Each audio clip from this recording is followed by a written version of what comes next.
So, not that you asked, but yeah, I can show you something about cooking. Uh, I used to claim that I was a bad cook, and the reason that I did that was because I was just lazy, and I didn't like handling meat. But so one time when I was in college, my professor was like, "Hey, we're having a department party. Everybody has to bring something, and there's gonna be a grill, so you can bring stuff to grill." And I said, "Okay." So when I went to the party, before I went to the party, I went to the grocery store and picked up a little packet of Tyson chicken. I brought it with the intent of grilling it up. And when I got there, my professor got mad at me because I did not prepare the chicken. And then he was like, "Oh, okay, come on. I guess I could find something." And so he whipped up this little marinade, and he was upset because it didn't have enough time to marinate, and then he put it on the grill, and then later on, like a week later, he told everybody, he was like, "Look, if you're gonna be an artist, you have to be a good cook, because an artist has to be a good cook." So I said, "Man, all right, I'll learn how to cook." So today, I decided to prepare a very delicious portobello mushroom sandwich, which is going to be my lunch. Now here are the ingredients that you'll need. Some olive oil. You'll need some black pepper. Some basil. You need some mayonnaise. You need some parmesan. You need some garlic. You need this mustard right there. You need some hamburger buns. They might have gone bad, but they might be good. You need some of this vinegar. You need some salt. You need some cheese. Now I'm forgetting something. What am I forgetting? You need the daggone mushrooms. Okay, so the first thing that we're about to make is the spread. You need the mayonnaise, the parmesan, and the mustard. Now, to me, this sounds super gross, but man, it's good when it goes on there. Now, the actual recipe calls for like 1/4 cup of the mayonnaise, 1/4 cup of the parmesan, and 2 teaspoons of this. But I'm just making one sandwich, so I'm kind of gonna guess.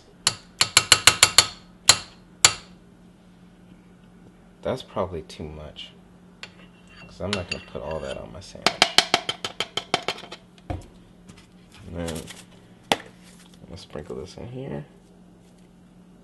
Oh, that's probably good. And then let me wash this. And really, you just need a little bit. Next, you gotta mince up your garlic. Okay. Now we cook with a lot of garlic over here. So we have a mincer. But if you don't have a mincer, man, you can just chop it up. You know, no big deal.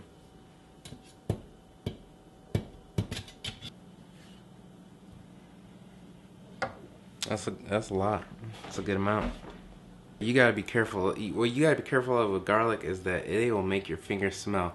One time I was on a date and I had cooked something earlier that day with some garlic on it, and I was at the movies, and every time I was like this, and then I smelled garlic oh shoot, some of that garlic went down my. Okay, so now that you got your garlic, whatever, and you got your spread, what you need to do is you need to take about 1 teaspoon of that and mix it in, and then leave the rest for our oil base. Okay. So by this time, you're gonna want to start to make your oil mixture, but you're also gonna want to try and heat up the grill real quick. So, or this whatever, the skillet. So turn your burner on to about a medium heat, and then pour in some of your olive oil or whatever you're using. It says that you need about four. Oh shoot, is that right? It says that you need about 1/4 of a cup, but I've noticed that tends to be a little thin, so I might do 1/3 cup. You take that, pour it into another bowl, then take your vinegar. Now I'm using a white wine vinegar, but you can use balsamic vinegar if you want to. 2 teaspoons. Don't do tablespoons, because that'll jack you up. And then you take all the rest of that garlic, put it in there. Oh, that smells awful. Oh, jeez. The vinegar and the oil. Oh my gosh. And the mayonnaise and the... Man, this does not seem that appealing, but it tastes good in the end. So you just wanna whisk that together. Okay, so the next step is to take the oil and brush it on to the mushroom.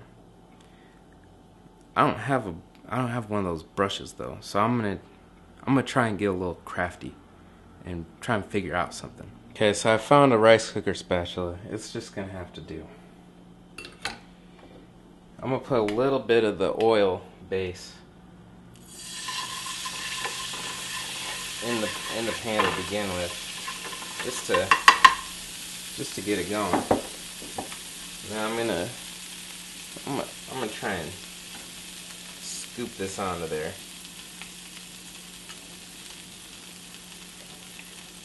Maybe this is why it's so hard to. Maybe this is why I need more oil. You know, I'm just gonna use my fingers and just kind of massage it on there. Ugh, I hate touching slimy things. Now I'm just gonna put that side in there and then kind of do the rest of it.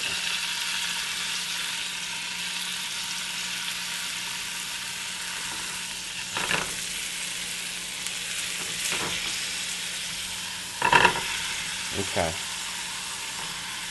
So, ew.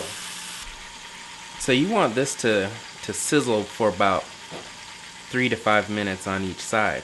And then you can go grab that salt and pepper and put that on there. I'm gonna do that right now.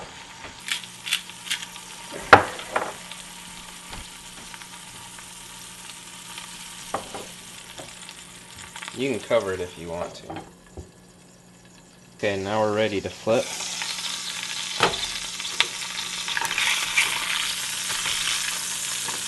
Oh! I'm gonna go ahead and salt and pepper the other side. Alright, so that is starting to look really good. Next we're gonna turn the heat to low and we're gonna put that cheese on it. Okay? And we're gonna let that set for a while. And as you're doing that, go ahead and take that bun that still had no mold on it and toast it for about 5 minutes. Now once that cheese is all melted and delicious looking, go ahead and sprinkle a little bit of that basil right on top of it. Yeah. Oh, that looks gourmet. That looks gourmet. Finally, we got our buns nice and toasted. And you're gonna want to take that spread and lay it on there nice and thick. Get your mushroom, lay it down on it. Get your pita chips, get your hummus. Look at that.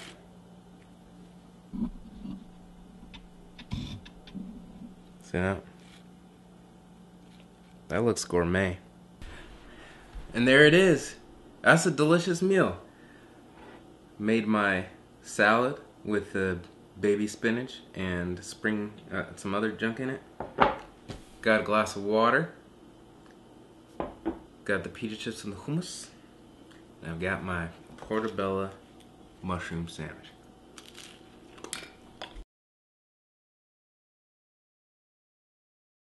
If you wanna move, if you wanna put your ass in the microwave. Oh.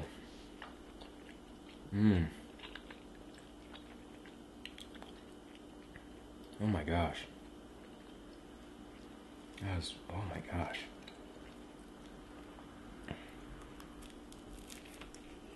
That's a little hot. Okay. Oh. I'm gonna let it drop.